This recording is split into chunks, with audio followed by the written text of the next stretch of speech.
Welcome to the Movie Pro Podcast. This podcast may contain rambling, foolishness, and spoilers. Duh.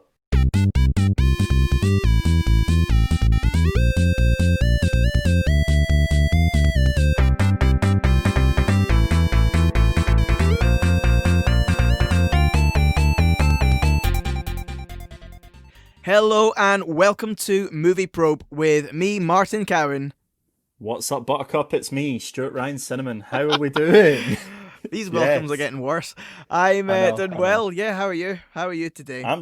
I'm good. How are you feeling? You've been you've been out your runs. Yep. I have been out my runs. Yeah, I have, and I'm feeling a lot fitter, and I'm losing weight, and I'm feeling good. I'm really feeling good. Did you have your weigh-in this week? I did. I weighed myself yesterday. And what was the results? Well, I lost another 2 pounds this week, so I'm very happy. That was my goal: lose 2 pounds. I've lost 2 pounds, so I've lost 2 pounds consistently over the past 2 weeks. So I'm pretty chuffed. Lovely jubbly. I've stopped weighing myself, so I don't know. I don't have scales in the house, and my only scales are at my mum and dad's. And I have already ate today, so whatever I would weigh is a very inaccurate depiction of what I would weigh. So I can't get a true reading until tomorrow. So I might steal their scales and bring them home, find out tomorrow morning, and let you know, but hey ho. So Martin, do you just want to go ahead and jump into Stu's news today? Yep, let's just jump in. What news have you got for me this week? Oh, Martin. It's coming home. Cinema is coming home to England. Oh. So, This news is fresh off the press. It's only about 2 hours old from point of recording, I should clarify. But Big Boris, Big Bad Bojo, he's come out and said that cinemas are going to be allowed to open from the 4th of July in England. So up here in Scotland, obviously that doesn't cover up here in Scotland. So we're probably, I would guess, maybe looking at another 2 weeks or so before that. Yeah, we've been doing quite well, though. We've been doing quite well in terms of figures. We've not had a death in 6 days, apparently. So, yeah. Yeah, so our figures are looking in Scotland really good, but Nicola's still being really sort of strict and controlled with our with how we exit the lockdown. So how long it'll actually take her to allow places like cinemas to open, we still don't know. It's not been announced yet. Mm-hmm. But it's good to at least hear that down in England, things are starting to get moving. There's now a date in place that cinemas will reopen. So that's really positive news. Yep, I feel that's the right approach that we're taking, though, up in Scotland with Nicola. I feel like it may be a bit too soon. But like I say, we kind of just got to play all this by ear. But hopefully we can get in a cinema soon. Yeah, that would be fantastic. I have been missing those recliner seats in the Odeon Lux that we frequent. Frequent. Frequent. We said the same word. Yeah, so I've been missing it, and I'm really looking forward to getting back when things are safe enough. So, yeah. Good news. I'm just looking forward to a haircut, I'll be honest. I'm considering driving over the border just to get a haircut. Martin, what are you talking about? Your hair is nowhere near as mad as mine. Not just because mine stays flat for a while, but it's still long and horrible. I know yours is curly and puffy. Mine goes curly and I look like I'm growing an afro, genuinely. Right, come on. Anyway, let's get into more news. So, according to my sources, I've been gaining sources. Martin, how does that make you feel that I've been getting professional? Oh, it makes me feel happy because this podcast is getting more professional. Yeah, well, instead of from week one, from my sources, wee Genie down the road tells me. Now it's some official sources. Yeah, but anyway, Ewan McGregor is in talks to be voicing Jiminy Cricket in Guillermo del Toro's Pinocchio, which will be on Netflix. So that means it's not a Disney reboot. It's not a Disney reboot. It is a Netflix movie. So Ewan McGregor as Jiminy Cricket, how does that make you feel? Well, I love Ewan McGregor in pretty much every movie I've seen him in, so it makes me very happy. I think he'll do a really good job of that part. I don't know. Do you know at this stage if this will be an animated or live action film? Do you know? I don't know. No, No. I So believe it's either probably way, going to be a bit of both. It's not coming out until next year.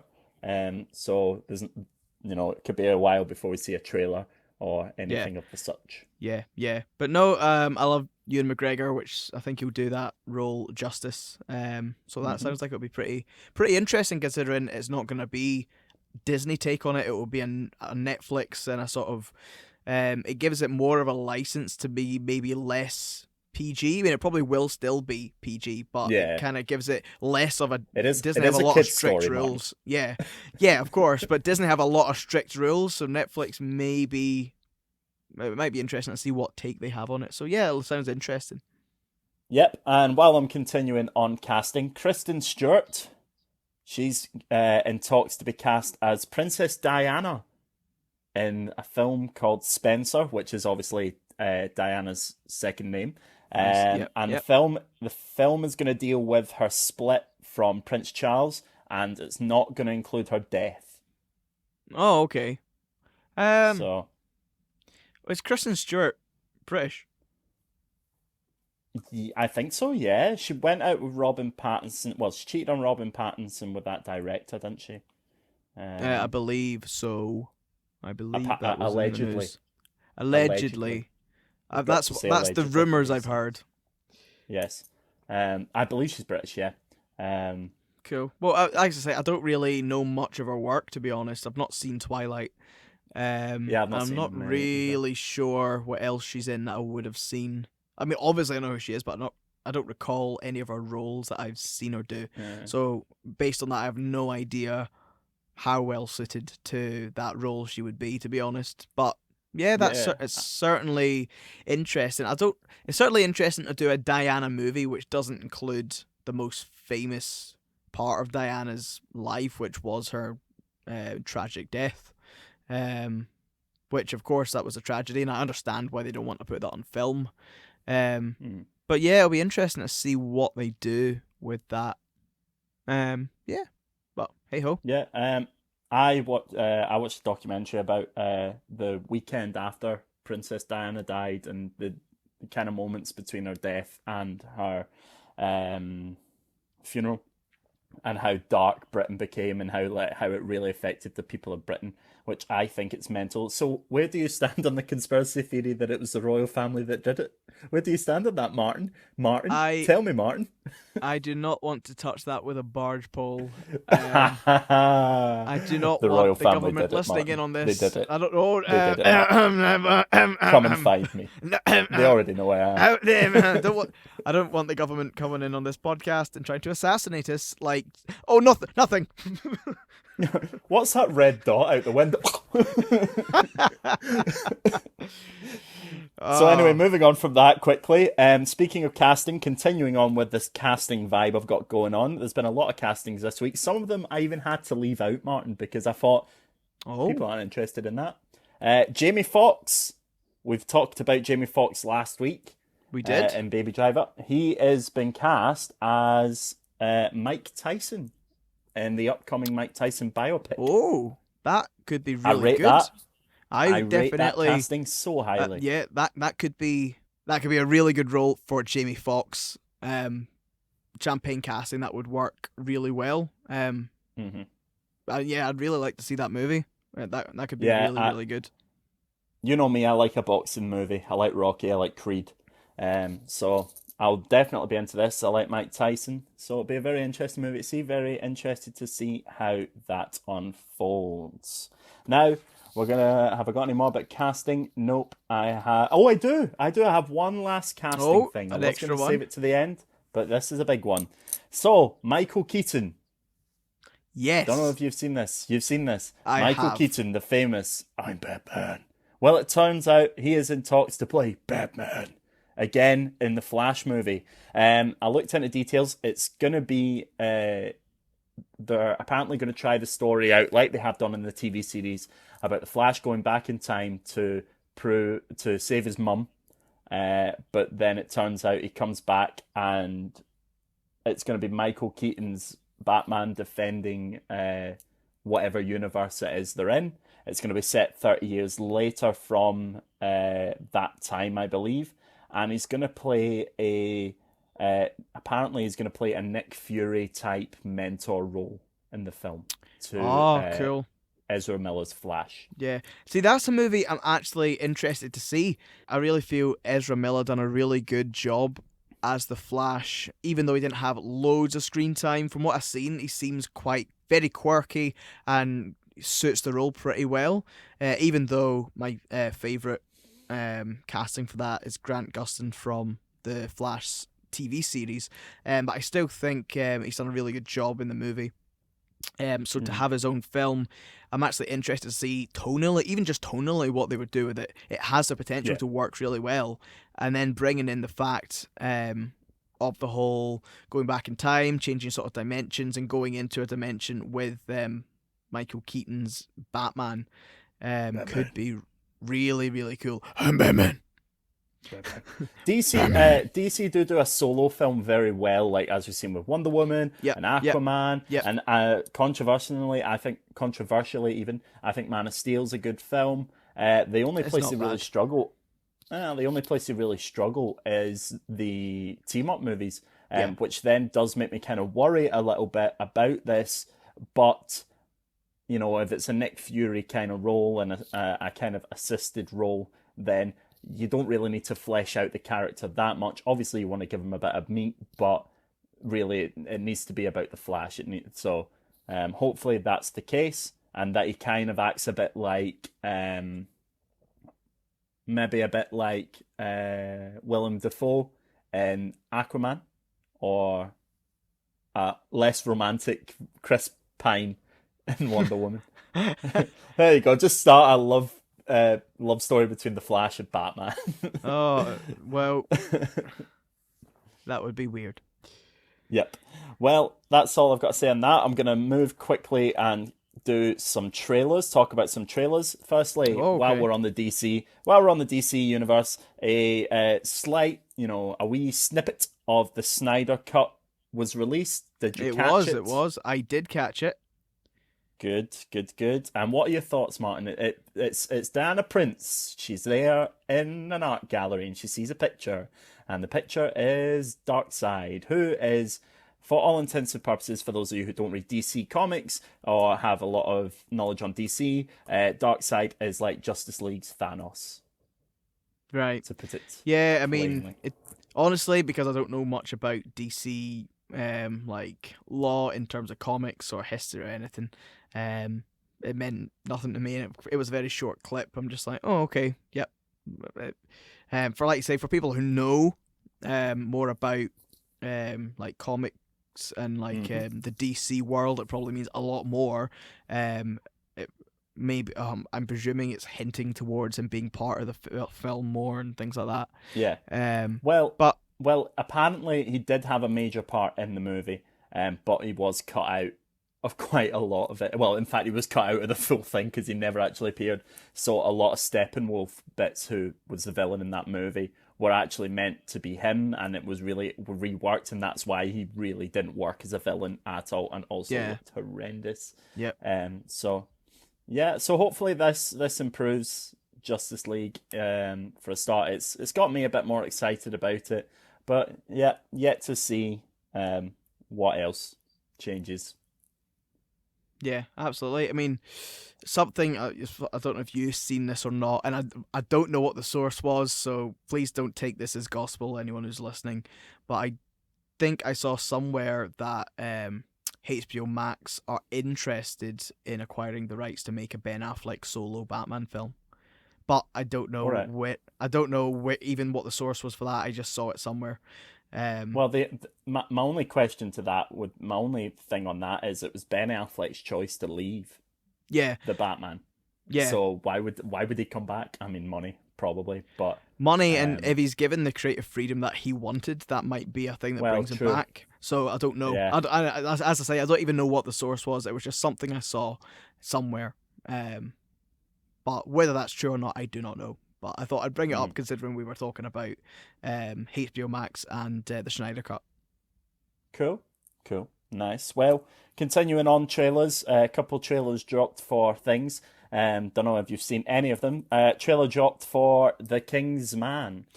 I've not seen the trailer for this yet. I did see that it was released, but I've not quite caught it yet.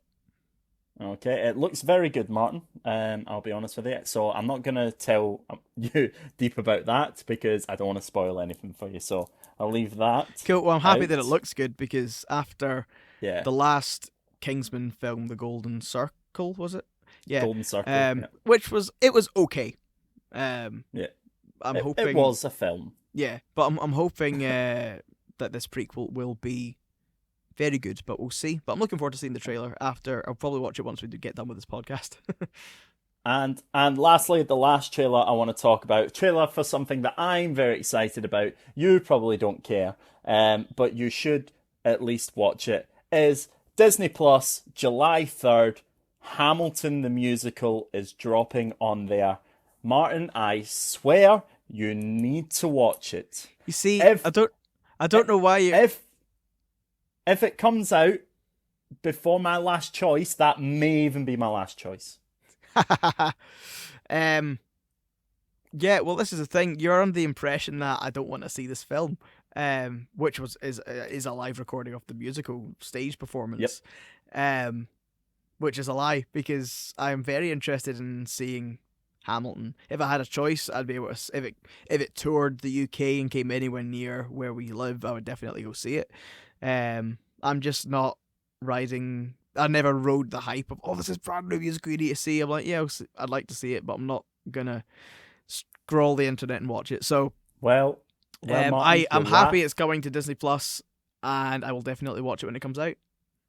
You'll laugh, you'll cry, there'll be plenty of tears in your eyes.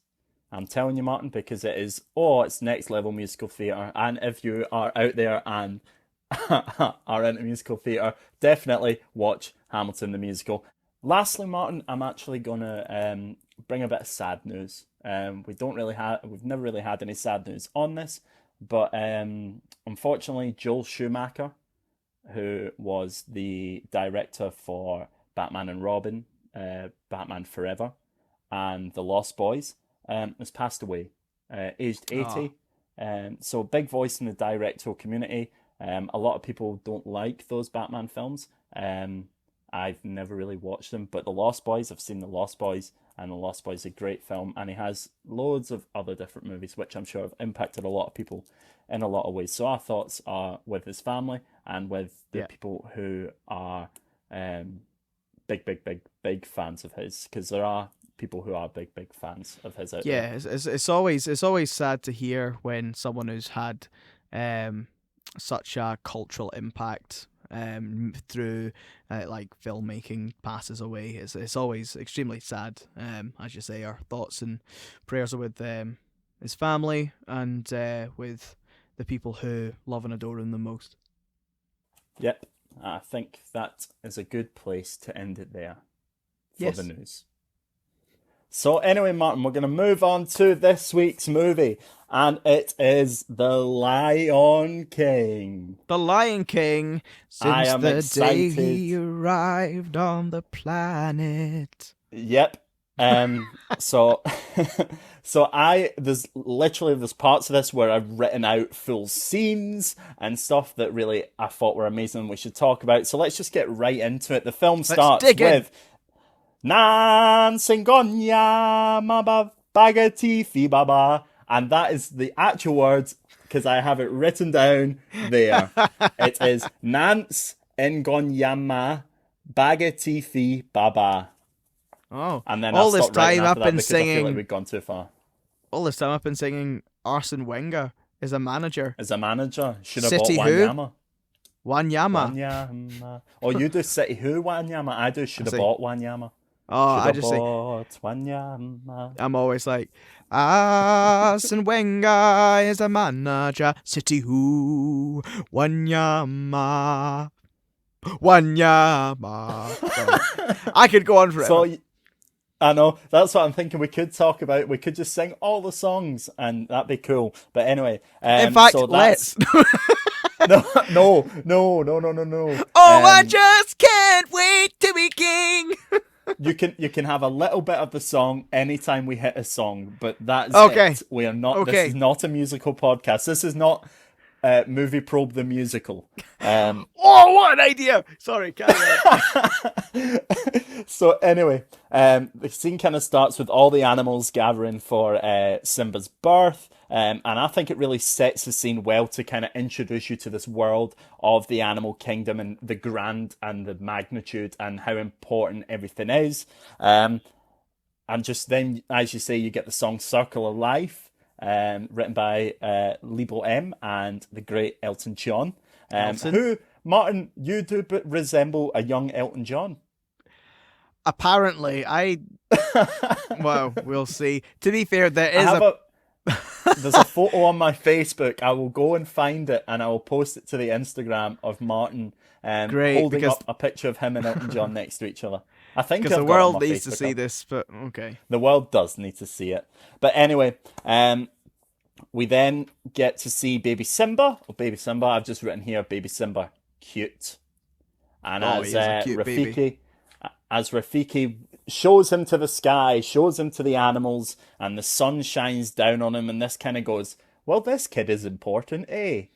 And so all the animals celebrate that Simba has been born, and then you get the boom at the end, the big drum ending, and that big drum ending just gives me chills, like when the title card comes up and it's just the Lion King. Yeah.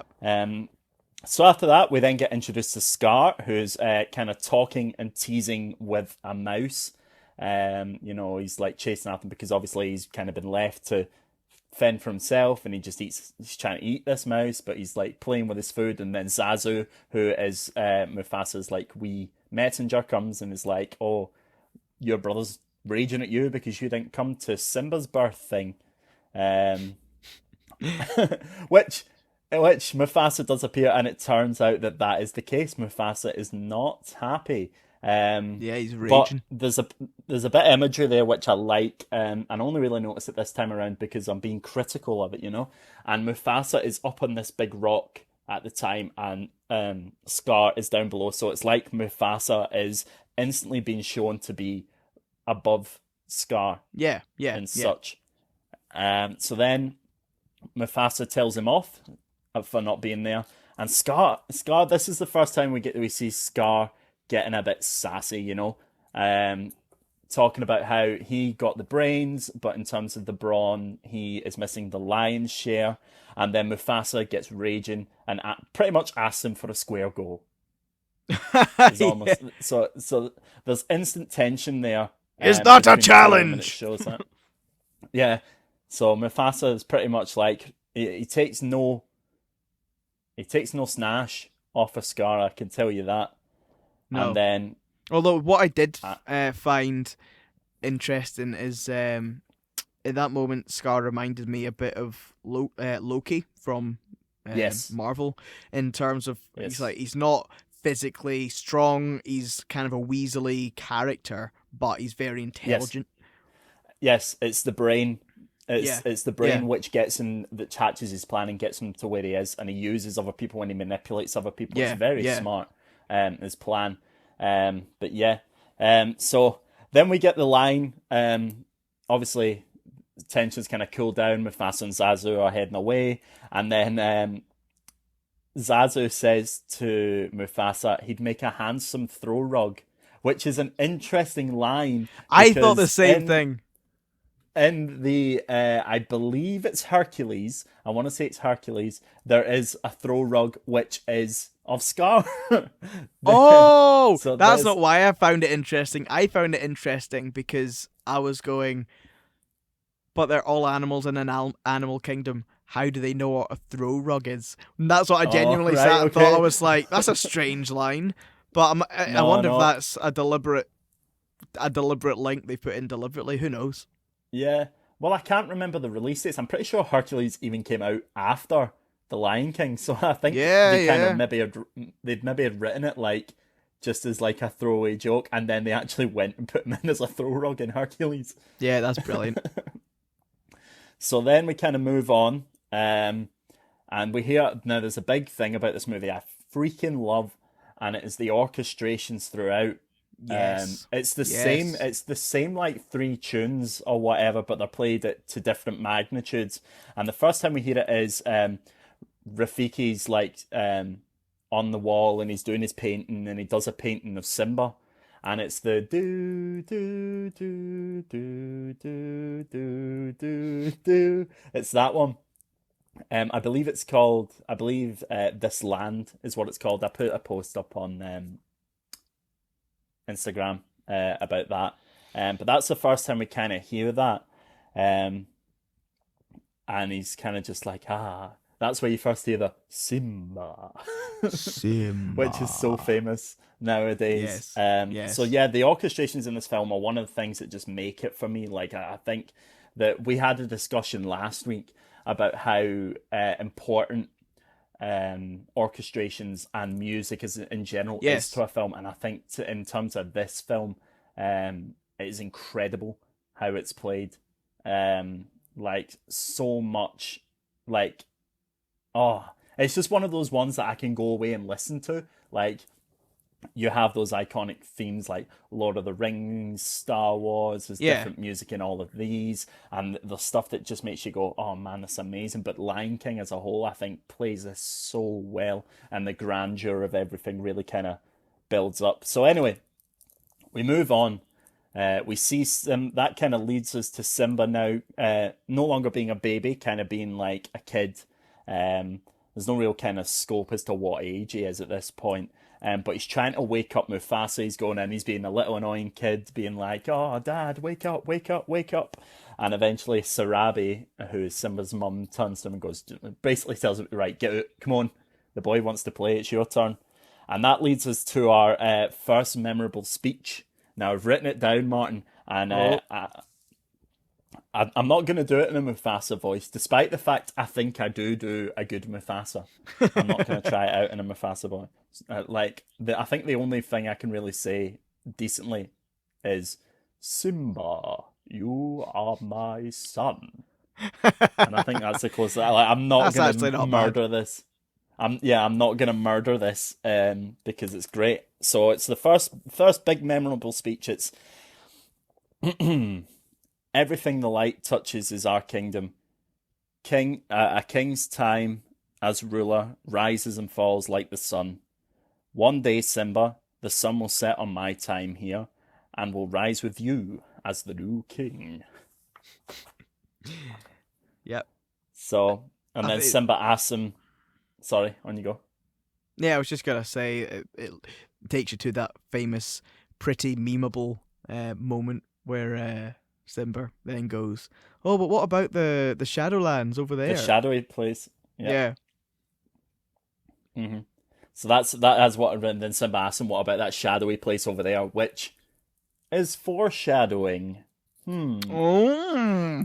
But that big speech, it's one of those it's just for being a kids movie. It just shows how incredibly deep it is, and how incredibly deep a character and deep the relationship between Mufasa and Simba are. Like, I think that is the key to the first half hour of this movie. It builds up that relationship between a father and a Yeah. son, Yeah. Yeah. which Yeah. which a lot of people can obviously relate to, uh, and the closeness, and everybody has a kind of feeling around that. It's people. It's not even like father and son. It's more than that. It's somebody that you look up to.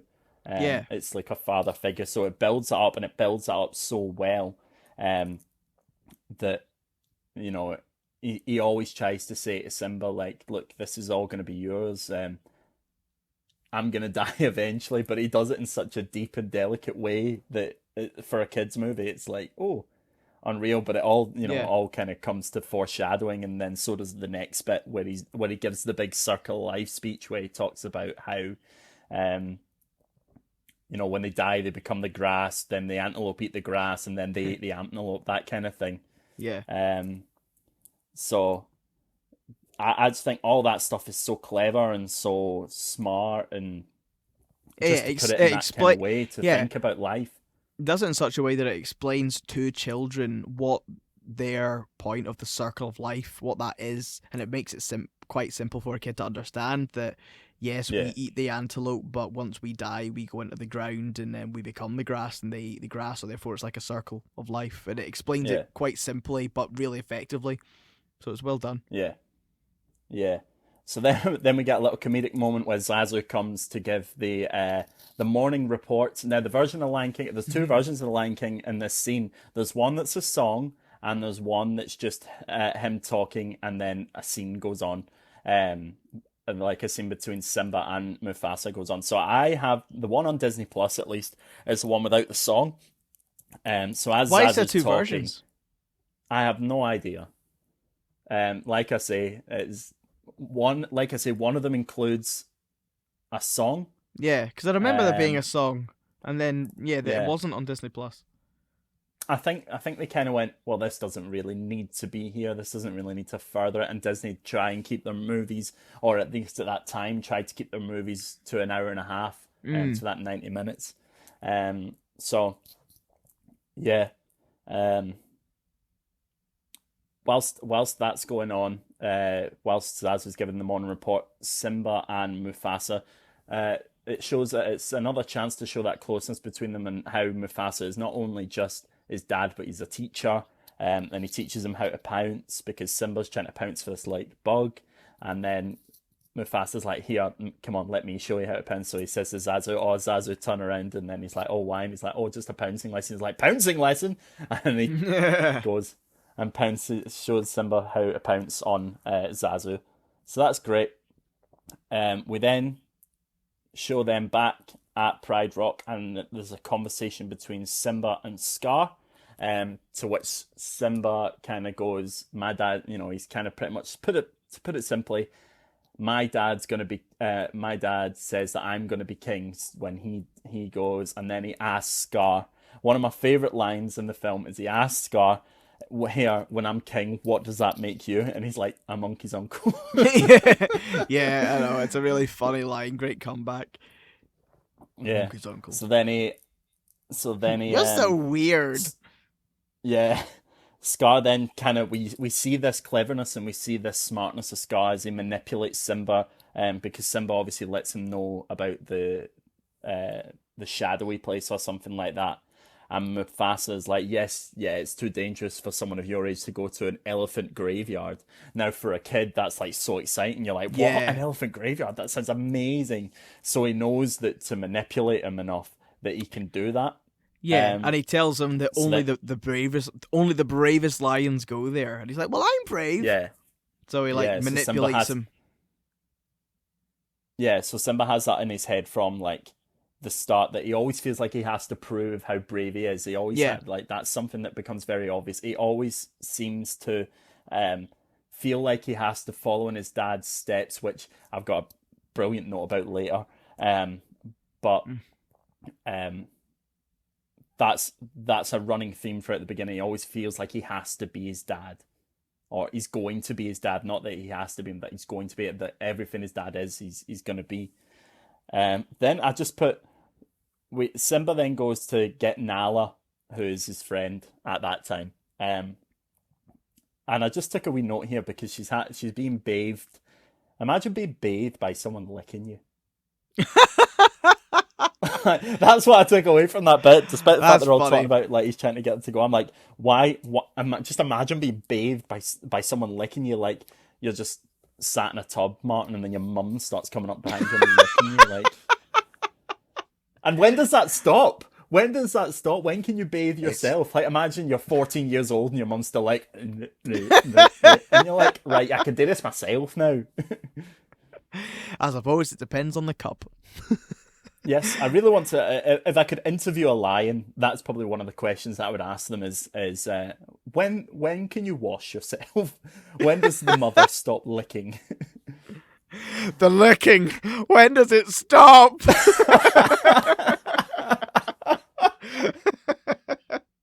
So anyway, after that, Nala and Simba, they go with Zazu, and then they ditch him by song. Take it away, Martin. I wanna be the mighty king, so enemies beware. Well, I ain't never seen a king or beast with quite so little hair. And that's enough of that. So anyway, they managed to ditch Zazu through a variety of animals. Lastly, a rhino sitting on him, which I find funny because the last bit of that scene is him underneath the rhino going, "Excuse me, madam, please move." Yeah, I love Rowan Atkinson in that role. I think he does it exquisitely well. Oh, it's amazing. Yeah. Anyway, so we get to the elephant graveyard. They're there, all spooky atmosphere set up. Oh, Yep.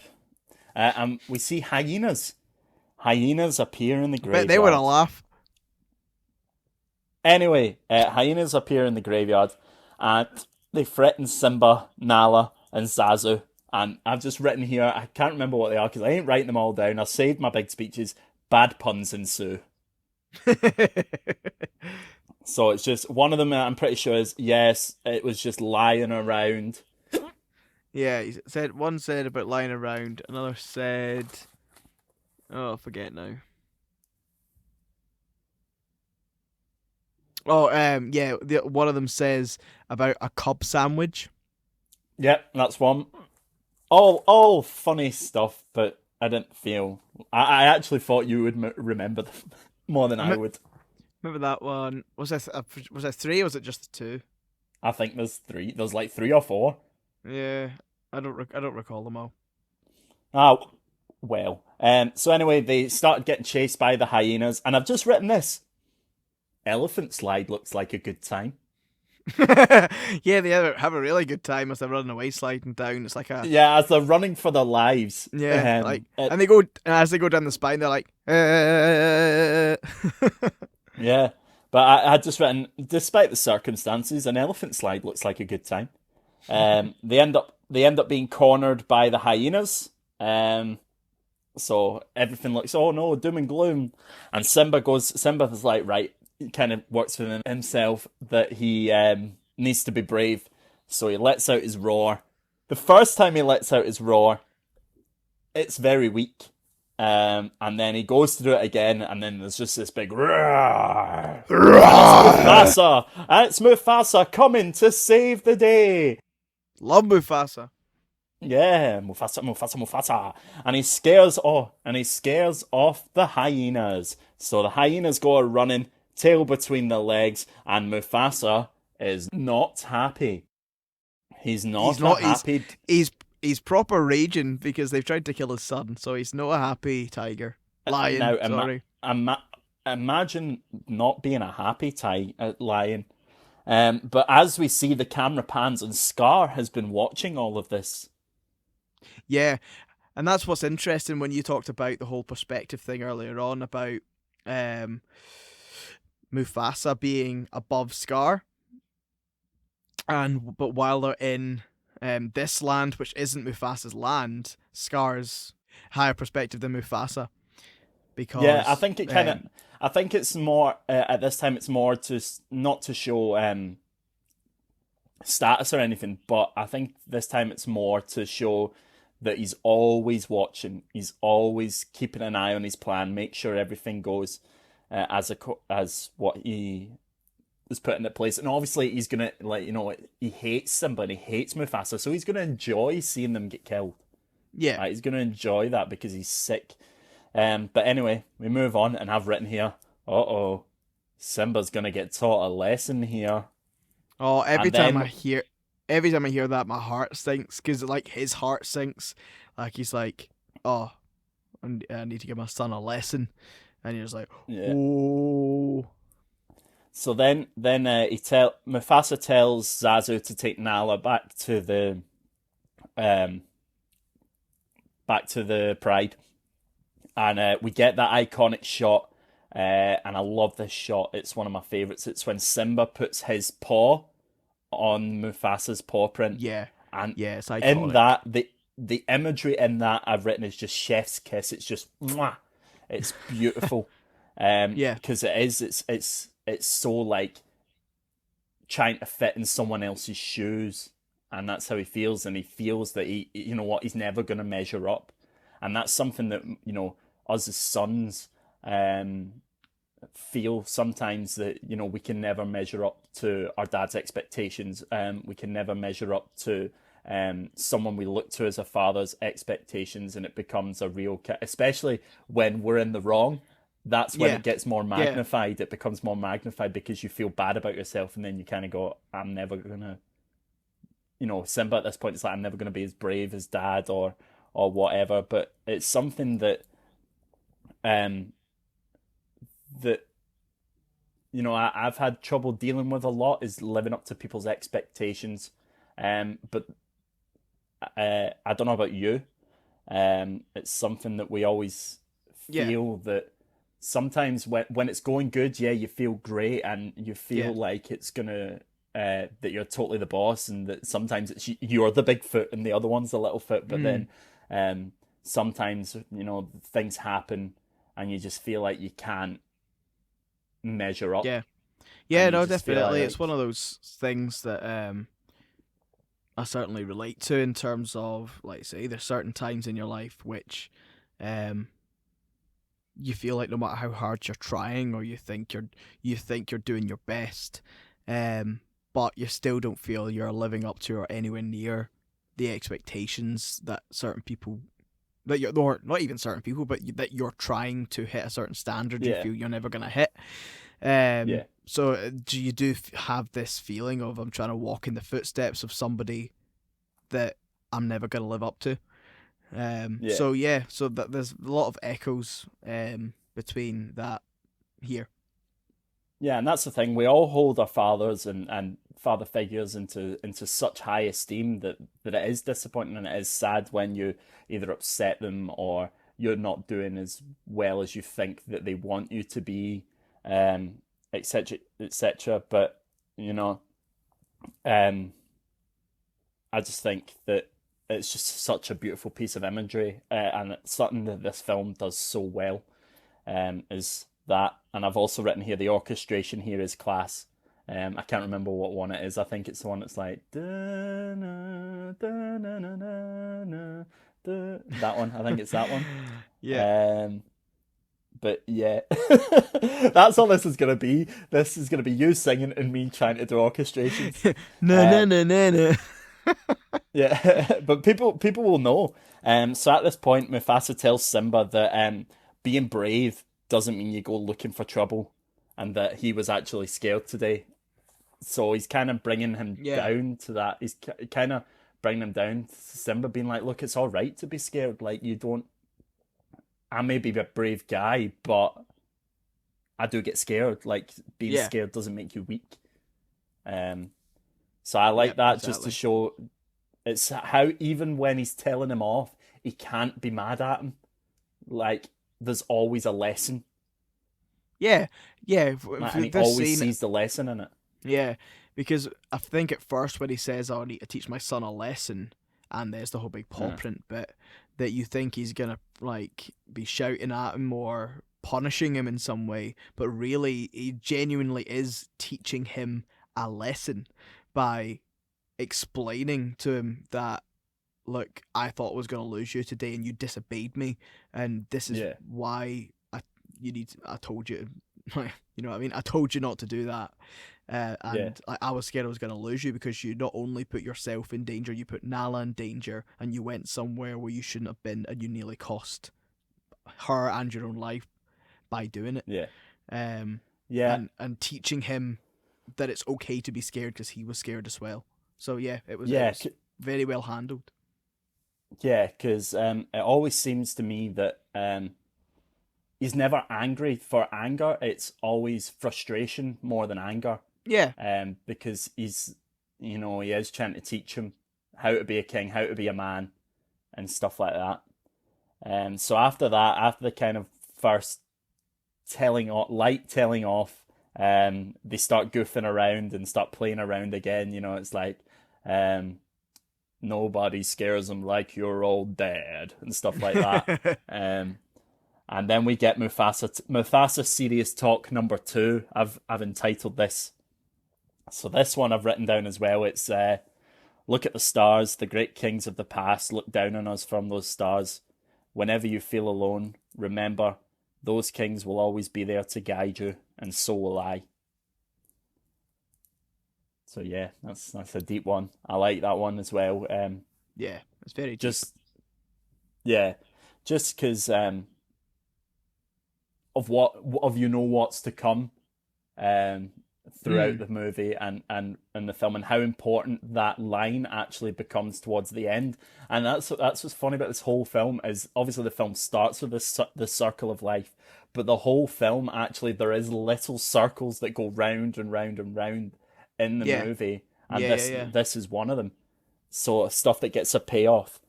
So then we turn into the hyenas. They're talking about hating lions, and all this stuff. And then they start ridiculing Scar, because Scar appears and he's like, "Oh, it's just you. No one cares about you." And then it's like, "You're not Mufasa." Now, and then I think it's Shenzi says, "Oh, I just hear that name and I shudder." And the other one's like, "Mufasa," and she's like, "Ooh, Mufasa, Mufasa, Mufasa." And they start winding him up. And then another iconic line from Scar. You've seen it on T-shirts. I've seen it on so many things, and it's just, "I'm surrounded by idiots." That's another iconic line, because I think people just relate to that sometimes. Yeah, absolutely. And there's so many amazing and iconic moments in this movie which you see quoted about everywhere and things like that. Yeah. So Scar then turns and starts to lay out his plan on how they're going to kill Mufasa through the song "Be Prepared." Martin, take it away. Be prepared. That's as much as I remember of the song. Oh, it's a great song. I kind of know. I know the tune. It's the best Disney villain song.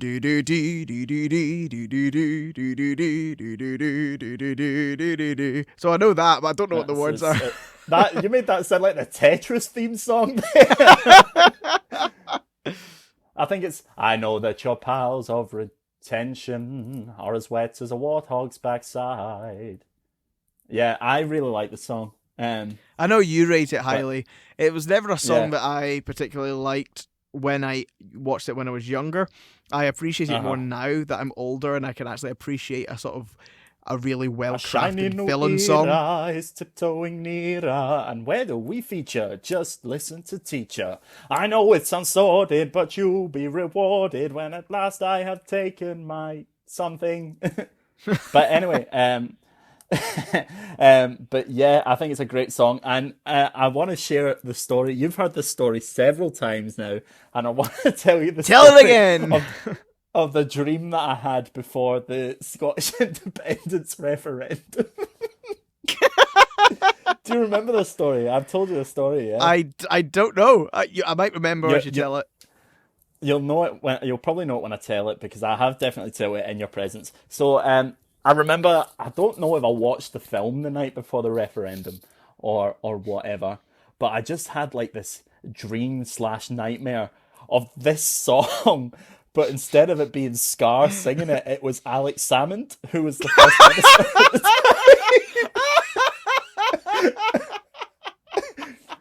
No, I don't believe I know this story. No, dude, I know it. I swear I told it to you. But yeah. The whole sequence is the same, apart from Scar is Alex Salmond, and all the other people are like, all the hyenas and stuff are the SNP. So you can imagine what my political view was at that point. So hate me if you want, but I was at that area. Oh right, yeah. Okay, be prepared. Oh my goodness. Not Brexit. No, no, I voted to remain in the EU. Anyway, why are we talking about this? But yeah, so that's just a little fun story I wanted to share. That is quite amazing. But we need to stop laughing now, Martin, because we're getting to some heartbreaking bits. So Simba and Scar are in this gorge. Scar says to Simba pretty much, "Wait here. I've got a surprise for you," kind of thing. And then Simba's like, "Oh, will I like this surprise?" And Scar says, "Simba, it's to die for." Oh, it's the most sinister line in the whole thing, because it's like, "I'm about to kill you." I'm going to kill you. You're all going to die. Yep. So Scar sets Simba in a position to be trampled on by the wildebeest. Now, do you think his plan originally is to kill them both at the same time through this wildebeest stampede, or is the plan to kill Mufasa and then like do it how it laid out? What do you think? Do you think the plan laid out how it was supposed to, or do you think he meant to kill them both then? I think he meant to kill both of them. I think he knew that Mufasa would come and try and save him, and that they would both get trampled and killed. I think that's the plan, to wipe them both out. After he's able to save Simba and put him on a higher rock, and then as he's trying to climb out, he obviously grabs him and can we save that? This is what we're talking about. No, I know, but there's bits before that in my run. Not many bits. No, I know, but so I've got written that obviously that I've written down a whole commentary to the Mufasa. For goodness sake, how long's this podcast gonna be? We're gonna need to split into two parts. So anyway, the hyenas set down the wildebeest and they're all coming. Scar goes and warns Bunny Ears, warns Mufasa that Simba is in danger. Right, so here we go. We come to the bit that you were talking about. So here we go. I was going to do it like a football, but I changed my mind. So Mufasa gets knocked down when he's there. He manages to save Simba, but Simba, no. Save Simba. Oh, then he gets taken by the herd. He jumps up to a rock, tries to climb, sees Scar. Scar! Brother! Help me! Scar digs his claws in. And then we get that line. Say it, Martin. Long live the king. And he throws Mufasa! Ah! Simba screams. And then the wildebeest... Yes! Then the wildebeest dissipates. Simba goes looking for Mufasa. Finds his body. And that music, oh... And the whole trying to wake him up. Dad, come on. You gotta get up. You gotta go home. Help! Somebody. Help! Anybody. And that is when hearts all over the world broke. Now, I have seen 3 versions of this movie. 3? I have... I've seen 2 versions of 3 versions of the movie. I've seen the original 1994 classic animated. I have seen the average remake that was done in 2019. Yes, was look at me like that. It was not average. Don't get me started. It was phenomenal. It was nearly as good. So don't give me your nonsense of it being average. You're kidding yourself. I'm not kidding myself. You are kidding yourself. And you're too nostalgic.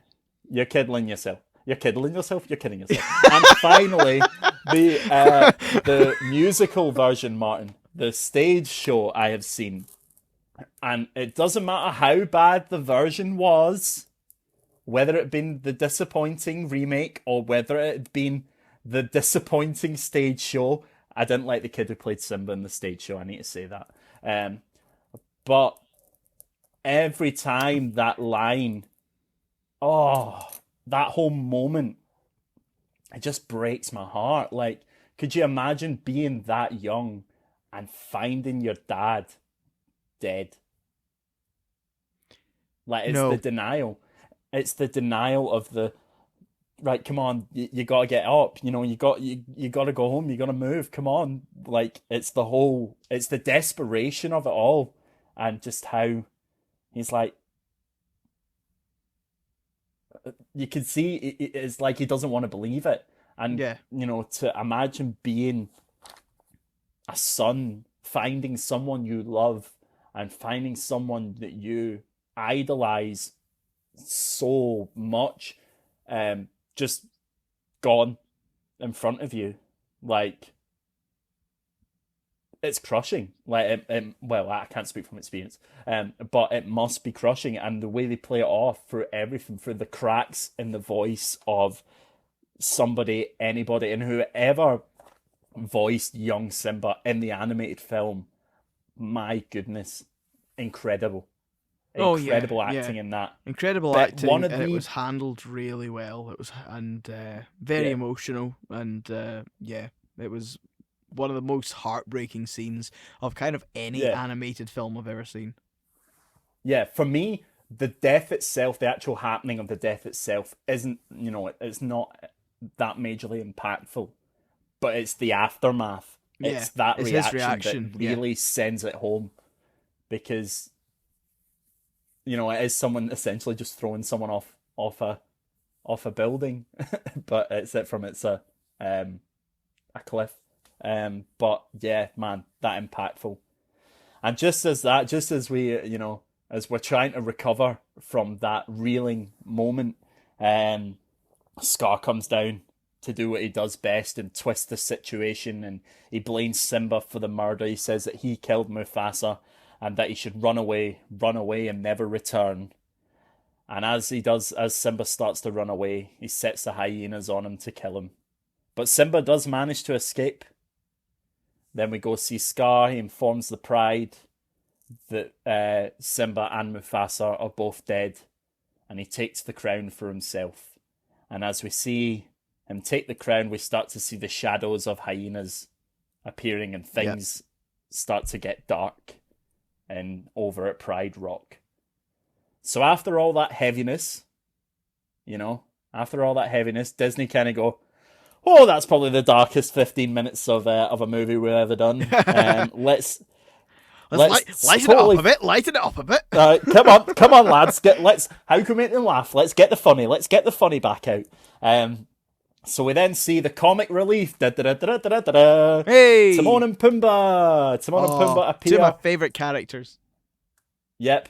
I tell you, Martin, the guy who played Timon in the stage version that I saw was dreadful. He had a really annoying accent, and I was just like, oh no, you're such a big part of this, and you're horrible. Like, he probably would have been a good actor, but it just wasn't for me. And my mum also agreed, so there you go. Well, if Janice says so. If Janice says it, then it must be the case. Theatre critic Janice Cinnamon. She's not actually a theatre critic. She's never done a theatre show. She just seems to have a lot of opinions. Anyway. And that leads us back to Inside Out, where facts and opinions often get mixed up. Timon and Pumbaa do. That's the circle of life, Martin. We've came back. It's the Wheel of Fortune. We came back. Yeah, we circled back to the Inside Out podcast. Anyway, Timon and Pumbaa find Simba, and instant comedic relief begins through it's a lion! Maybe he'll be on our side. Hey, wait. What if he's on our side? So they do that whole joke of Pumbaa coming up with a great idea, but because he's an idiot, or supposed to be the idiot, Timon repeats the same idea, and then suddenly it's a genius idea. They do that old comedic trope. Yeah. We then get a sad Simba, like he's really down in the dumps by this point. They kind of try to teach Simba about putting the past behind you, but they don't do it in the right way at all. So for like when the world turns its back on you, you turn your back on the world, which isn't the right attitude to have. No, at all. It's not. But it's said in such a fun way, though. Yeah. It's said in a way that we go, hey, that's good advice, but it's not. It's really not that good sounds advice. appealing, but no. It's not how you should deal with your problems. No. So then we move on to the super iconic, and I have even performed this song myself, Martin. I have done it. I had done it when I worked at M&D's. Me and Sam did it. Guess who I was?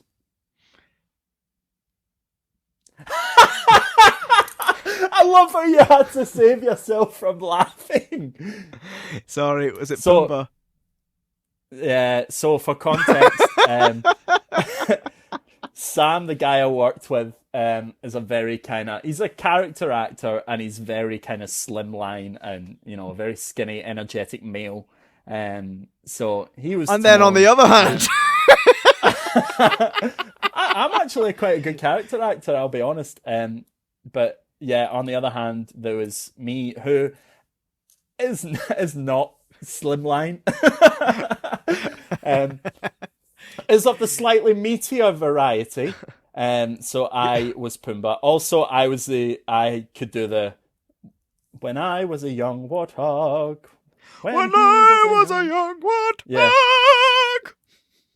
So I could do that and get away with it. I didn't do it properly because I'm not an opera singer, but I could do it well enough to get away with it. So anyway,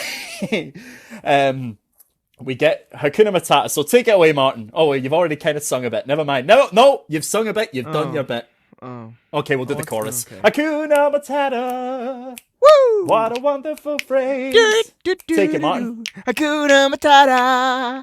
Ain't no passing craze. Needs no worries for the rest of your days. Yeah, sing it, kid. It's a problem-free philosophy.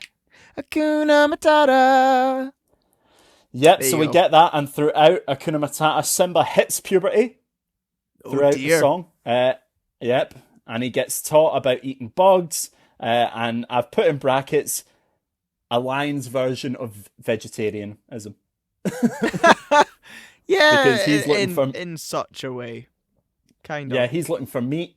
He's looking for meat, big meaty bits like antelope and zebra and whatnot. When really Timon and Pumbaa are like, no. The bugs though. They're slimy. That's essentially what they're saying. Satisfying. Satisfying, yes. So anyway, we get Hakuna Matata. The mood of the movie has been lifted again. We're all happy. We're all loving life. But then we go back to Pride Rock. Oh dear. We go back to Pride Rock. Yep, doom and gloom. Zazu is singing, "Nobody knows the trouble I've seen," and then not Mufasa. Then Scar tells him to sing a different song, so he sings, "It's a small world after all," and then he's like, "No, not that one." So then he sings, "I've got a lovely bunch of coconuts, diddly-dee, there they are, standing in a row," which I do not know where the song comes from. So if someone can tell me where that song comes from, because it is an anthem, let me know. Sometimes I just find myself singing it. Like, I've not seen The Lion King in months, and I'll just go into my head and I'll be like, it's like when we talked about an Inside Out with the triple dig gun. We'll make it. It's that's one of the ones for me. It's like, I've got a lovely bunch of coconuts, diddly-dee. But then we start to see that Scar still really has the hump when people say Mufasa. Like, you cannot say it. The word is banned in the kingdom. He who must not be named. Yeah, pretty much. And then you can see things are getting even worse. The lionesses have gone on strike. For those people who don't know, lionesses in a pride of lions, they are the ones who actually do the hunting. Good for them. They have went on. Yep, good for them. So they have decided to go on strike because they are not happy with the powers in charge and they aren't getting their fair share of the food. That is explored more in the newer version, I believe. But in here... Nothing. Carry on. The better version. the politics of that is explored more in the newer version, I believe. But that is what happens. Essentially, they've gone on strike. They says, you know what, we're not hunting for anyone because we're not getting the fair share of food. We're done. So then... Ciao, adios. We head back. They're done. And then we head back to the boys. The boys! As I would like to call them. The boys are back. Yep. Timon, Pumbaa, and Simba. They're all lying down, looking at the stars. They're wondering what the stars are in the sky. Oh, I love this bit. Timon thinks they're fireflies. Pumbaa thinks they're burning balls of gas from thousands of miles away, and then which is exactly what stars are. Yeah, I love that joke because it's exactly what they are. But as a kid, you're just like, it totally goes over your head because like, all you know is stars are stars when you're like younger, until you discover a star is just burning a huge ball of burning gas millions of miles away. So like, oh, that's really quite clever. Yeah, and then Timon turns down and goes, "Everything's gas with you, Pumbaa," which is funny because we've been told that Pumbaa is we are led to believe that Pumbaa is a farter. He found his aroma lacked a certain appeal. He could clear the savannah after every meal. He was a sensitive soul, though he seemed thick-skinned. And it hurt that his friends never stood downwind. But anyway, had all the shame.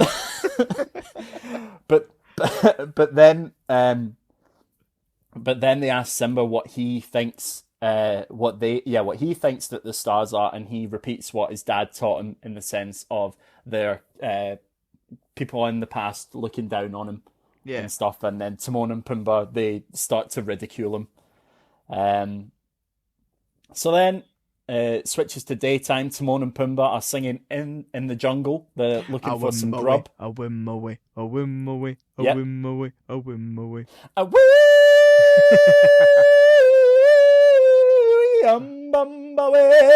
You should see my recording right now. Literally, it goes from like little lines to this. Whoa! That's gonna be fun to edit. So you're gonna have to edit some of this down. Anyway, so they're singing in the jungle, and then Pumbaa ends up being hunted by Nala. It's a chase scene. Nala is coming after Pumbaa. She's wanting a taste of that Pumbaa hiney. And Simba then jumps over and then starts to fight Nala. They're fighting each other. They're going at it. Then Nala pins him, and then they look into each other's eyes and remember who each other are.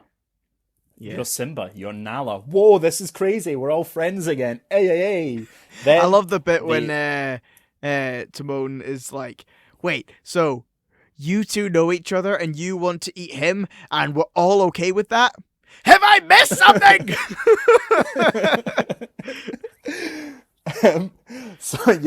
Then we kind of move on to, we get a bit romantic in this. Oh, this bit is steamy ass. We get "Can You Feel the Love Tonight." Martin, did you not sing "Can You Feel the Love Tonight" for one of your music exams? I think I did. Maybe. I don't remember. I think all the boys in our singing class at one point sang "Can You Feel the Love Tonight." Probably. I definitely did it for my singing exam. What about you? That and "When You Believe." Do you remember that, Martin? By Leon Jackson. Yeah, yes. I do remember that. Although for my for one of my music exams, I sung "Once Upon a Time in New York City" from you did. Oliver I think and that was Company. higher though. Yeah, I think that was. I think previously though. I probably did "Can You Feel the Love Tonight." Alright. So we get a bit of flashbacks to that, but then we start to see a bit of romance going. Play fighting starts again. Then he ends up on top.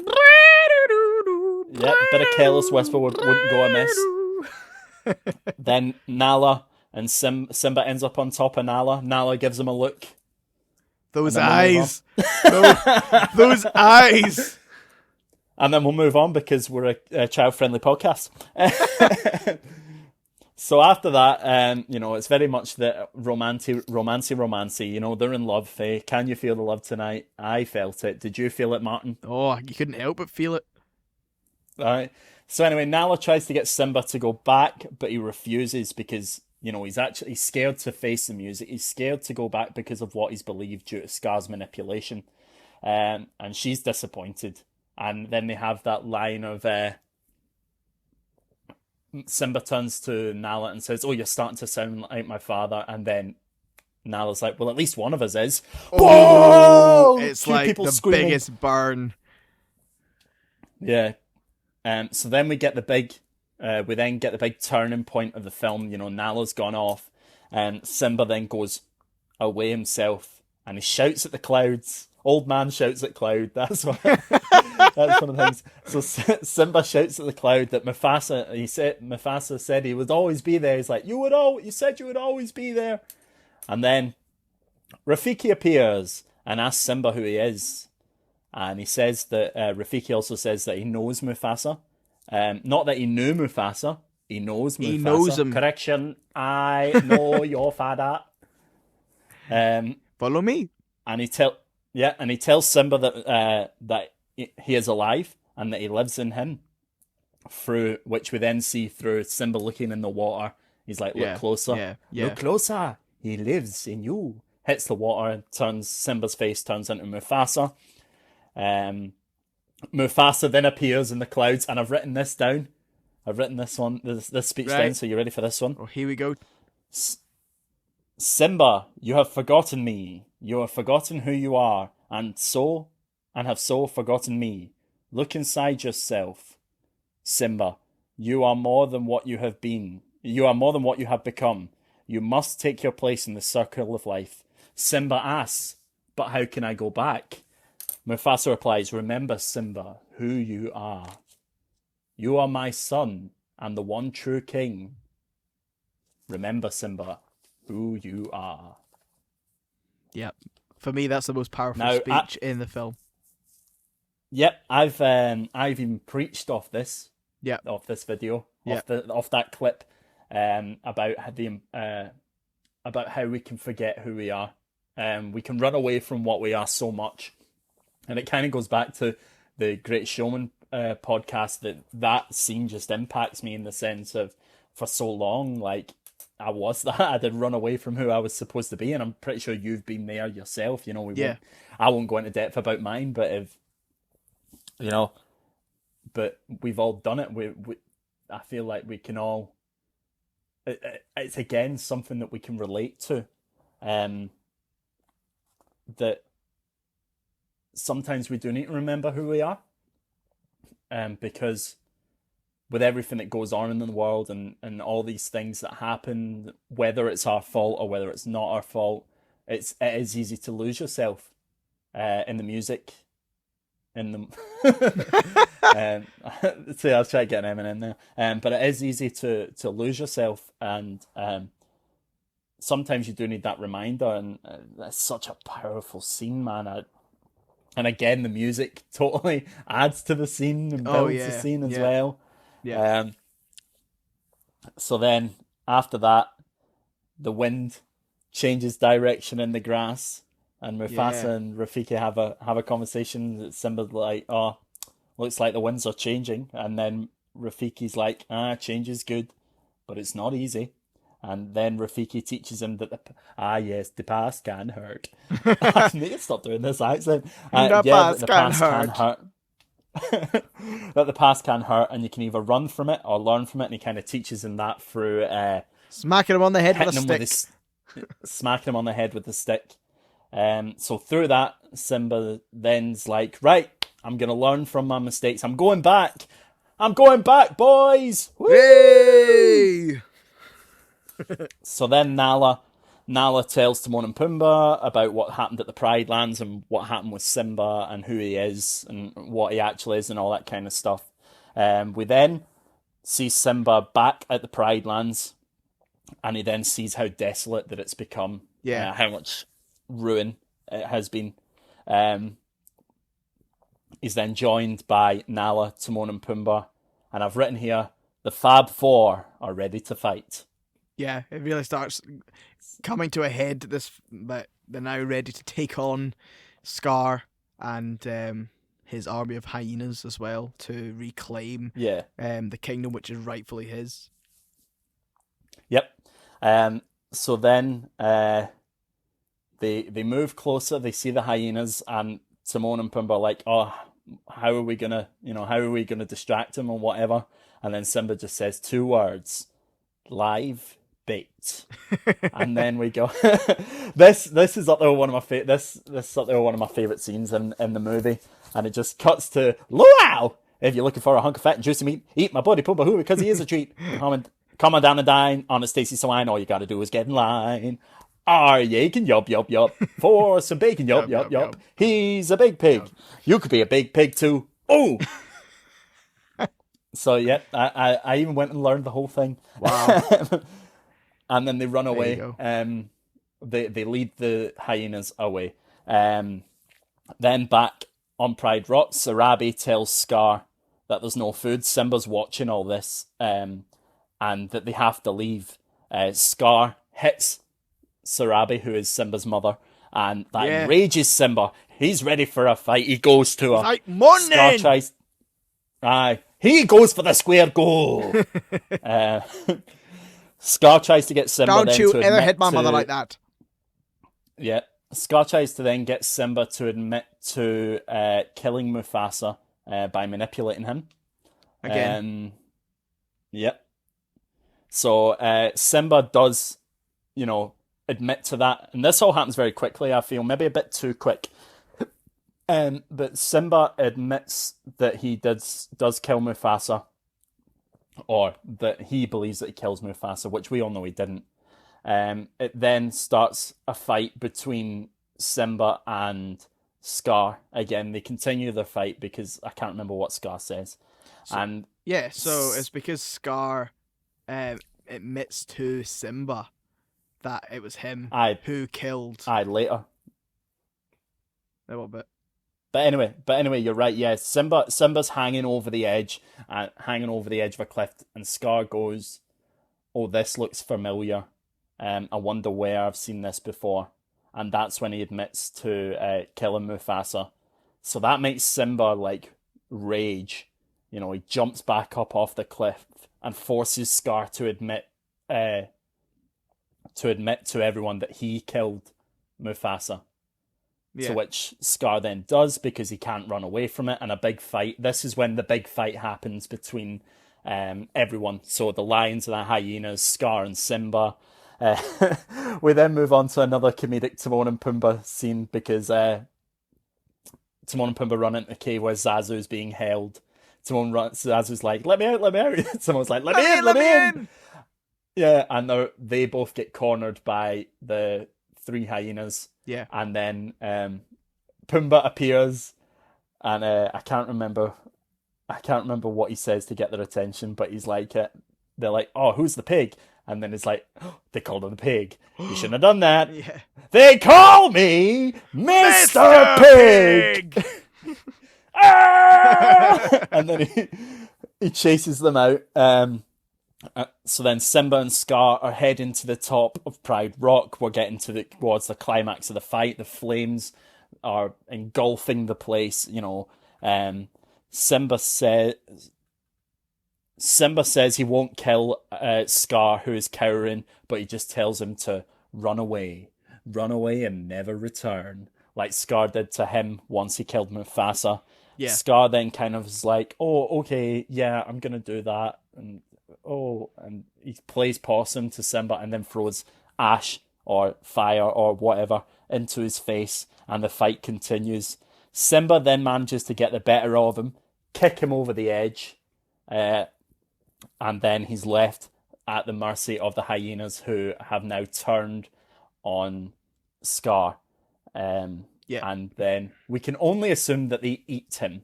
Yeah, I mean, you can see the camera pans up at that point, and you see the shadows. Yeah, it's the shadows getting attacked. So it's heavily implied that the hyenas eat Scar, and Scar is no more. So then the rain comes. And Simba starts to take his walk up to becoming king. He hits Rafiki, and Rafiki doesn't hit him. He reaches Rafiki, and Rafiki tells him, "It is time." and he continues his walk up. The music builds. We get that amazing crescendo, and the shot. Why have I put "and shot with Mufasa's"?